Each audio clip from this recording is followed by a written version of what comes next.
कुलदैवत छत्रपती शिवाजी महाराज। भागांना माणसासारखं वागायला शिकवणारी मी अनेक माणसं बघितली, पण माणसांना भागासारखं जगायला शिकवणारा मी एकच भाग बघितला। हिंदुहृदय सम्राट शिवसेना प्रमुख बाळासाहेब ठाकरे, राष्ट्रीय नेते आदरणीय शरदचंद्रजी पवार साहेब। सगळं सुरळीत चालू असताना राज्यकारभार करणं वेगळं आणि संकटांची मालिका एकोमाग कोसळत असताना धीरदात्तपणे त्याला सामोरं जात महाराष्ट्राला त्या संकटातून सुखरूप बाहेर काढणं वेगळं। कोरोनाच्या कालखंडामध्ये ज्यांनी महाराष्ट्राला सुरक्षित ठेवलं ते महाराष्ट्राचे माजी मुख्यमंत्री तथा शिवसेना पक्षप्रमुख आदरणीय उद्धव साहेब ठाकरे, युवा सेना प्रमुख आदित्यजी ठाकरे, या प्रांताचे खासदार सन्माननीय अमोलजी कोल्हे। आजच्या या नगर परिषदेच्या प्रचार सभेसाठी या ठिकाणी उपस्थित असलेले शिवसेनेचे जिल्हा प्रमुख सन्माननीय सुरेश भाऊ भोर, युवा सेनेचे जिल्हा प्रमुख सन्माननीय संदीपजी शिंदे, सन्माननीय माऊली खंडागळे, तुषारजी थोरा, संभाजी शेठ तांबे, अनंतराव चौगुले साहेब, ज्योत्स्नाताई महांबरे, केंगले माई, दिलीप शेठ डुमरे, बाळासाहेब घुले, बाबा शेठ परदेशी, सन्माननीय ॲडव्होकेट जयराम तांबे आणि नगराध्यक्ष पदाचे उमेदवार सन्माननीय गौरीताई शेटे, मयूरजी रोकडे, प्रसादजी बनकर, अमीनजी फुलपगार आणि आमचे या नगर परिषदेचे सर्व उमेदवार आणि त्यांना भरभरून आशीर्वाद देण्यासाठी उपस्थित असलेले आपण सर्व। जुन्नरला 2500 वर्षाचा इतिहास आहे। सातवाहन राजांच्या काळामध्ये प्रतिष्ठान ही त्यांची राजधानी, तेव्हाचं प्रतिष्ठान म्हणजे आताचं पैठण। दुनियेचा व्यापार कल्याण बंदरावर उतरायचा आणि नाणेघाटावरनं तो जुन्नरला यायचा आणि जुन्नर वरून तो नगरमार्गे परत पैठणला जायचा। पूर्वीचा जीर्ण नगर म्हणजे आताचं जुन्नर हे सातवाहन राजांची उपराजधानी। अनेक राजवटीमध्ये राजधानीचा दर्जा असलेलं हे शहर महाराष्ट्रातला पहिला पर्यटन तालुका म्हणून जुन्नर तालुका घोषित झाला। तो इथल्या निसर्ग संपदेनं, निसर्ग वैभवाने जवळपास 130 बौद्ध लेण्या इथं आपल्याला दिसतील, अनेक प्राचीन जैन मंदिरं इथं आहे। खरं तर मोगलांच्या काळामध्ये जुन्नर ही अत्यंत महत्वाची व्यापारी पेठ, पण स्वराज्याला सुरुवात करणाऱ्या छत्रपती शिवाजी महाराजांनी या जुन्नरवर झडप घातली आणि जुन्नर काबीज केलं। खरं तर महाराजांची शक्ती थोडी अत्यंत कमी, पण बलाढ्य मोगलांना आव्हान अत्यंत कमी सामर्थ्य असणाऱ्या शिवरायांनी दिलं। जणू बलाढ्य सामर्थ्याला आव्हान देण्याचं सामर्थ्य या जुन्नरच्या भूमीत पहिल्यापासूनच आहे। म्हणूनच नियतीनं छत्रपती शिवाजी महाराजांची जन्मभूमी म्हणून जुन्नरची निवड केली असावी। ही आव्हान देणारी भूमी आहे, इतिहास निर्माण करणारी भूमी आहे। या निवडणुकीतही पुन्हा एकदा इतिहास निर्माण होईल। खरं तर शिवसेनेच्या सत्ता काळामध्ये पाठीमागच्या 5 वर्षामध्ये या नगरीमध्ये प्रचंड विकास केला गेला। छत्रपती शिवाजी महाराजांचं स्मारक, त्या विकासाची नोंद घेतली। इथली पाणी पुरवठा योजना असेल, स्वच्छतेचे पुरस्कार असतील, ऐतिहासिक जुन्नरला वर्तमानात सुद्धा अत्यंत सर्वोत्तम करण्याचं काम शिवसेनेच्या शिवसैनिकांनी केलं। पुन्हा आज या निवडणुकीच्या माध्यमातून आमच्या शिवसेनेचे शिवसैनिक राष्ट्रवादी शरदचंद्रजी पवार पक्षाचे उमेदवार आपल्या समोर उभा आहे। आपला आशीर्वाद त्यांना निश्चित मिळेल। खरं तर ही निवडणूक कुणाला नगराध्यक्ष बनवण्याची निवडणूक नाही, ही कुणाला नगरसेवक बनवण्याची निवडणूक नाही, तर आपल्या शहराचं 5 वर्षाचं पुढचं भविष्य घडवणारी ही निवडणूक आहे। हे पहिलं आपण लक्षात घ्यायला हवं। आपल्या भागाचा विकास झाला नाही, आपल्या प्रभागाचा विकास झाला नाही, तर मी दोष निवडून आलेल्या नगरसेवकाला देत नाही. त्यांना निवडून देणाऱ्या जनतेचा तो दोष असतो. आपलं भविष्य आपल्या नगरसेवकाच्या हातात नव्हे, तर आपण कुणाची निवड करतो ते आपल्या निवडीमध्ये असतं. त्यामुळे सगळ्यात मोठी जबाबदारी ही आपल्या सगळ्यांची आहे. आज 26 नोव्हेंबर आहे. आजच्याच दिवशी 26 नोव्हेंबर 1949 साली भारतीय संविधान सभेनं या देशाचं संविधान स्वीकारलं. डॉक्टर बाबासाहेब आंबेडकरांनी निर्मित केलेलं हे संविधान 26 जानेवारीला देशाला अर्पण करण्यात आलं. पण संविधान सभेनं ते स्वीकारलं ते आजच्या दिवशी. आजचा दिवस म्हणजे संविधानाच्या बद्दल जागरूकता निर्माण करण्याचा दिवस. लोकशाही प्रक्रियेमध्ये इथल्या प्रत्येक मतदाराला दिलेला जो मताचा अधिकार आहे त्याची सजगता वाढवण्याचा दिवस. निश्चितपणे या लोकशाहीला सक्षम करण्यासाठी, बळकट करण्यासाठी या देशातल्या प्रत्येक नागरिकानं त्या लोकशाहीचा आदर करत आपल्या मताचा अधिकार वापरावा ही आजच्या दिवसाची सगळ्यात मोठी मागणी आपण समजायला हवी. आजचाच दिवस 26 नोव्हेंबर, ज्या दिवशी मुंबईवर दहशतवादी हल्ला झाला, देशासाठी अनेकांनी आपलं बलिदान दिलं, हौतात्म्य पत्करलं, त्यांना अभिवादन करण्याचा आजचा हा दिवस आहे. आज चंपा षष्ठी सुद्धा आहे. राक्षसांचा वध करून खऱ्या अर्थानं पावन पवित्र मंगल जीवनाला सुरुवात करण्याचा आजचा हा दिवस. आज आपण अभिवाचन देऊया जुन्नरच्या विकासासाठी, जुन्नरच्या सर्वांगीण विकासासाठी आणि सर्वोत्तम भविष्यासाठी. खरं तर आज महाराष्ट्रामध्ये जवळपास 246 नगर परिषदा आणि 42 नगरपालिकांच्या निवडणुका जाहीर झाल्या. 2 तारखेला याचं मतदान होईल. पण एक गोष्ट आपण तत्पूर्वी लक्षात घेतली पाहिजे. 3820 प्रभागांमधून 6859 नगरसेवक आणि 288 नगराध्यक्ष 2 तारखेच्या मतदानातून 3 तारखेला जाहीर होतील आणि महाराष्ट्राच्या विकासाची गंगा खऱ्या अर्थानं प्रवाहित होईल. पण 21-22 तारखेला माघार घेण्याच्या दिवशी जवळपास 100 नगरसेवक पदाला उभा राहिलेल्या उमेदवारांनी आणि 3 नगराध्यक्ष पदाच्या उमेदवारांनी आपले अर्ज माघारी घेतले. ते का घेतले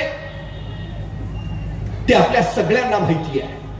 पण बिनविरोधच निवडणुका व्हायला लागल्या तर मग लोकशाहीला अर्थ काय राहिला? मग लोकांना डॉक्टर बाबासाहेब आंबेडकरांनी जो मतदानाचा अधिकार दिलाय त्या अधिकाराचं काय? मग आम्ही कुठल्या लोकशाहीचं संवर्धन करतो आहोत? आणि सगळ्यात महत्वाची गोष्ट भोर साहेब, हे 103 लोक जे बिनविरोध आले ते सगळे भाजपचे आहेत. भाजपच्या नेत्यांच्या नातेवाईक आहेत. कुणाची पत्नी आहे, कुणाची सून आहे, कुणाचा मुलगा आहे. अरे ही नगर परिषदांची निवडणूक आहे का कुटुंब कल्याण योजना आहे? ह्या निवडणुका कुणासाठी चालल्या? शहरांच्या विकासासाठी, लोकांच्या भविष्यासाठी का नेत्यांच्या कुटुंबाच्या कल्याणासाठी? खऱ्या अर्थानं आपण या सगळ्या गोष्टींचा विचार करायला हवा. सगळ्यात महत्वाची गोष्ट आहे आज नगर परिषदांच्या निवडणुकांच्या माध्यमानं या नगरीचा विकास केला जातो. मग त्यात पाणी पुरवठा योजना आल्या, घन कचरा व्यवस्थापन आलं, इथली स्वच्छता आली, इथले रस्ते आले. आता या सगळ्या गोष्टी आल्या म्हणजे त्याचे टेंडर आले, म्हणजे पुरवठादार आले आणि हे सगळं आपल्यालाच मिळालं पाहिजे. यासाठी आपले तिथं नातेवाईक यायला हवेत आणि नातेवाईकच यायचे असतील तर निवडणूक बिनविरोध व्हायला हवी. ही लोकशाही आहे. शहराच्या विकासासाठी निवडणुका घ्यायच्या का कुणाचे खिसे भरण्यासाठी? हा विचार आता सर्वसामान्य नागरिकांनी करण्याची वेळ आली आहे. कधीतरी आपण या सगळ्या गोष्टींचा विचार करायला हवा. याच्यातलं अर्थकारण समजून घ्यायला हवं. स्थानिक स्वराज्य संस्थांसाठी जवळपास 1,25,000 कोटींचं वार्षिक बजेट आहे. मुंबई महानगरपालिकेसाठी 57,000 कोटी, पुणे, पिंपरी चिंचवड, नागपूर अशा महानगरपालिकांसाठी 47,000 कोटी आणि महाराष्ट्रातल्या 240 नगर परिषदांसाठी जवळपास 30,000 कोटीचं वार्षिक बजेट असतं. म्हणजे एका नगर परिषदेला वर्षाला 100 कोटी ते 500 कोटी विकासासाठी मिळतात. त्यात आपला वाटा कुठं आहे? अशी शोधणारी माणसं जर निवडून येणार असतील तर शहराचा विकास काय होणार याचा विचार आपण प्रामुख्याने केला पाहिजे. गेल्या काही दिवसामध्ये महाराष्ट्राच्या राजकारणाच्या पुलाखालनं प्रचंड पाणी वाहून गेलं. आम्हाला पूर्वी सांगायचं, पूर्वी मतदान व्हायचं, मतपेट्या पळवल्या जायच्या, नंतर मतदार पळवायला लागले, आता तर आमदारांसहित पक्षच पळवायला लागले. म्हणजे आता तुम्ही मत कुणालाही द्या, निवडून कुणाला आणायचं आम्ही बघू. आम्ही कुठल्या दिशेला चाललोय नेमके? सत्तेसाठी दुसऱ्यांचे पक्ष फोडून ते आपलेच आहे सांगून हे सगळे महायुतीतले एकत्र आले. माझा प्रश्न असा आहे, मग राज्यातल्या सत्तेत तुम्ही एकत्र आलात आणि स्थानिक स्वराज्य संस्थांच्या निवडणुकांसाठी वेगळे का झालात? कारण इथं प्रत्येकाला सत्ता हवी आहे आणि सत्तेतला मलिदा हवा आहे. इथं आम्हाला कुणी वाटेकरी नको आहेत, ही त्यांची भावना आहे. जे राज्यात एक राहतात ते नगर परिषदेला एक राहत नाहीत. मग लोकांच्या विकासासाठी हे एक होतील तरी कसे, हा सगळ्यात महत्वाचा प्रश्न आहे. हे यांच्या भविष्याच्या धांदलीत अडकलेले आहे. यांना जनतेच्या भविष्याचं काही पडलेलं नाही, हे आपण पुन्हा एकदा नीट लक्षात घ्यायला हवं. आणि खरं तर मला कधी कधी प्रश्नच पडतो, सध्या एकूण महाराष्ट्राचं राजकारण नेमकं काय चाललंय? 106 हुतात्म्यांनी बलिदान देऊन संयुक्त महाराष्ट्र मिळवलाय. मला खरंच सांगा, हा महाराष्ट्र भावनिक दृष्ट्या आणि सामाजिक दृष्ट्या खरंच आज संयुक्त राहिलाय? आम्ही तो जाती जातीत विभागून टाकला, भेदाभेदाच्या भिंती उभा केल्या. आम्ही कुठल्या दिशेला घेऊन चाललोय महाराष्ट्रात? म्हणजे मूलभूत पायाभूत प्रश्न बाजूला टाकायचे आणि नको ते प्रश्न उभा करायचे, ही यांची पद्धत. आमच्या ग्रामीण भागात एक गोष्ट सांगितली जाते, म्हणजे एखाद्या खेड्यात जर चोर चोरी करायला गेले, म्हैस चोरायला गेले, तर त्यातले चोर पहिल्यांदा म्हैशीच्या गळ्यातली घंटा चोरतात. त्यातले 2 चोर घंटाच घेऊन पूर्वेला वाजवत पळत जातात आणि उरलेले चोर म्हैस घेऊन पश्चिमेला पळत सुटतात. गाव जागा होतं, म्हैस चोरली हे कळतं आणि मग ते घंटेच्या आवाजाच्या दिशेने पूर्वेला पळत राहतात आणि चोर म्हैस घेऊन पश्चिमेला पसार होतात. सध्या भाजपाचं दुसरं काही चाललेलं नाही. घंटा नको त्या प्रश्नाच्या वाजवायच्या, लोकांचं लक्ष तिकडं वळवायचं आणि पायाभूत मूलभूत समस्या बाजूला सारायच्या, असं राजकारण सध्या महाराष्ट्रात चालू आहे. आणि हे विचारताय शरदचंद्र पवार साहेबांनी काय केलं, हे विचारताय 2.5 वर्ष उद्धवजी ठाकरेंनी काय केलं? अरे उद्धवजी ठाकरेंना तुम्ही मुख्यमंत्री पदावर घालवू शकता, पण जनतेच्या मनातून कसे घालवू शकणार, हा सगळ्यात महत्वाचा विषय आहे. काय सांगितलं होतं तुम्ही? सगळं बदलून टाकायचं काम चालू आहे. परवा भाजपच्या नेत्याचा पोरगा इतिहासात नापास झाला, तो संतापला, सरळ शाळेत गेला. म्हणजे पोरगा इतिहासात नापास कसा? इतिहासाच्या सरांनी त्याचा पेपरच पुढे ठेवला. त्यांनी पोराचा पेपर बघितला. पहिला प्रश्न होता, देशाला स्वातंत्र्य कधी मिळाले? मुलानं लिहिलं होतं 2014. देशात औद्योगिक क्रांती कधी सुरू झाली? मुलानं उत्तर लिहिलं होतं 2014. या देशात रेल्वे कधी आली? मुलाने लिहिलं होतं 2014. वडील असे संतापले, अरे काय काय लिहिलंयस काय? मुलगा म्हटला, तुम्हीच तर म्हणत होता 70 वर्षात देशात काहीच झालं नाही. तुमच्या काळात काय झालं ते सांगा ना. प्रत्येक नागरिकाला पक्कं घर देतो म्हणाला होता तुम्ही, काय झालं त्याचं? स्मार्ट सिटी निर्माण करणार होता तुम्ही, काय झालं त्याचं? आदर्श गावं बनवणार होता तुम्ही, काय झालं त्याचं? शेतकऱ्यांच्या आत्महत्या थांबवणार होता तुम्ही, काय झालं त्याचं? स्वच्छता निर्माण करणार होता तुम्ही, काय झालं त्याचं? भ्रष्टाचार मुक्त व्यवस्था निर्माण करणार होता, काय झालं त्याचं? महागाई कमी करणार होता, काय झालं त्याचं? झालंय काय? 2 कोटी रोजगार देणार होता, काय झालं त्याचं? 15 लाख खात्यावर जमा करणार होता, काय झालं त्याचं? आता सुद्धा येतील हे, याव करतो त्याव करतो. त्यांचं आश्वासन म्हणजे लबाडावरची आवताना. मी परवा पुण्यात होतो, मंडईच्या बाहेर उभा होतो. ड्रायव्हरला सांगितलं गाडी आत लाव. मी बाहेरच मंडईत उभा राहिलो आणि अचानक माझं लक्ष एका गजरेवाल्यानं वेधून घेतलं. तो गजरे अशा विलक्षण पद्धतीत विकत होता, कुणाचंही लक्ष जावं. तो गजरेवाला गजरे विकताना येणाऱ्या जाणाऱ्या महिलांकडे बघून सांगत होता, ओ ताई गजरा घ्या, 1 महिना सुकणार नाही. ओ ताई गजरा घ्या, 1 महिना सुकणार नाही. अहो गजरा न घालणाऱ्या महिला वळून वळून बघायच्या. असला कसला गजरा आहे, 1 महिना सुकणार नाही. अर्ध्या तासात पाठी रिकामी झाली त्याची. मला आश्चर्यच वाटलं, काय कौशल्य आहे. गजरा घ्या, 1 महिना सुकणार नाही. तेवढ्यात त्याच्या समोरून एक मॅडम निघालेल्या. त्या मॅडमला बघून तो गजरेवाला म्हणाला, ओ मॅडम गजरा घ्या, 1 महिना सुकणार नाही. त्या मॅडम तिथूनच वळाल्या आणि त्याच्याकडे बघत म्हणाल्या, हो गेल्या महिन्याचा अजून तसाच आहे. आता निवडणुकाला हे जर महायुतीवाले दारात आले, 15 लाख देतो, सरळ सांगा मागच्या वेळेचे अजून तसेच आहेत.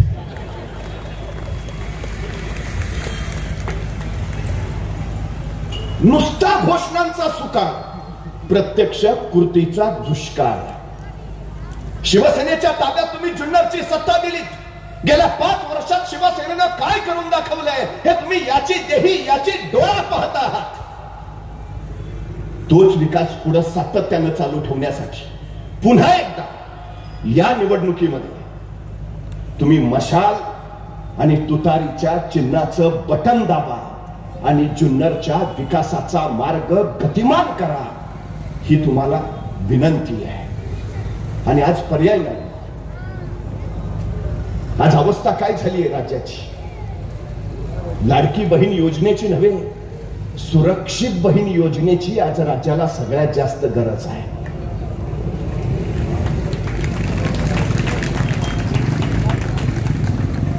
$17,000 दारूची दुकानं नवी निर्माण झाली आणि महाराष्ट्रातल्या 15,000 शाळा बंद केल्या आहे. महाराष्ट्राला गरज कशाची आहे. हे शहर तुमचं आहे. या शहरात तुम्ही राहता. तुम्हाला सगळ्या मूलभूत सोयी सुविधा मिळायला हव्यात. तो तुमचा हक्क आहे. तुम्ही पाणीपट्टी भरताना, तुम्ही टॅक्स देताना. यांचा नुसता जाहिरातीचा प्रचार आहे. प्रत्यक्षात काय. मला कधी कधी प्रश्न पडतो, जीएसटी काय नेहरूंनी चालू केला होता काय. मग त्यांनी 28% ठेवला होता आणि भाजपवाल्यांनी आता 18% केला म्हणून जीएसटी महोत्सव. अरे करणार तुम्हीच, कमी करणार तुम्हीच आणि उत्सव पण तुम्हीच. अहो जाहिरातीवरचा खर्च कमी केला असता तर महाराष्ट्रातल्या कैक शेतकऱ्यांची कर्ज फेडता आली असती. 15 लाख कोटी रुपयांचं उद्योगपतींचं कर्ज तुम्ही माफ करता, पण शेतकऱ्यांचं कर्ज माफ करायला मात्र तुमच्याकडे पैसा नाही. 80,000 कोटीचा शक्तीपीठ महामार्ग निर्माण करायला तुमच्याकडे पैसा आहे शेतकऱ्यांचा विरोध असताना, पण शेतकऱ्यांची कर्जमुक्ती करायला तुमच्याकडे पैसे नाहीत. 2.5 वर्ष उद्धवजी ठाकरे मुख्यमंत्री होते. सांगलीत मी गेलो. सांगलीतला एक स्वच्छता कर्मचारी मला म्हणाला, महाराष्ट्र खरंच भाग्यवान आहे. या महाराष्ट्राला कोरोनाच्या संकट काळात उद्धवजी ठाकरेंसारखे मुख्यमंत्री मिळाले. जर उद्धवजी ठाकरे मुख्यमंत्री नसते तर महाराष्ट्राच्या रस्त्यावर माणसं मरून पडलेली तुम्हाला दिसली असती. महाराष्ट्र घडवण्याचं काम हे शिवसैनिकांनी घेतलंय. ती मशाल घेऊन आम्ही निघालो आहोत महाराष्ट्र प्रकाशित करण्यासाठी. आपला निर्णय आपल्या शहराचं आणि आपल्या उद्याच्या पिढीचं भविष्य बदलू शकतो. सगळ्यात महत्वाची आवश्यकता आहे ती. माझी आपल्या सगळ्यांना विनंती आहे, 2 तारखेला मशाल आणि तुतारी या चिन्हाची बटणं दाबा आणि आमच्या नगराध्यक्ष पदाच्या उमेदवार गौरीताई शेटे आणि आमचे सर्व नगरसेवक यांना आपण बहुमताने विजयी करा. आपण शिवसेनेवर, राष्ट्रवादी, शरद पवार गट पक्षावर कायमच विश्वास ठेवला. हा विश्वासच आमचं बळ आहे. निश्चितपणे आपल्या मतांचा आशीर्वाद आमच्या पाठीशी उभा राहील आणि या जुन्नरची विकास गंगा प्रवाहित होईल याची मला खात्री आहे. पुन्हा एकदा मी आपल्याला विनंती करतो, थांबतो. धन्यवाद.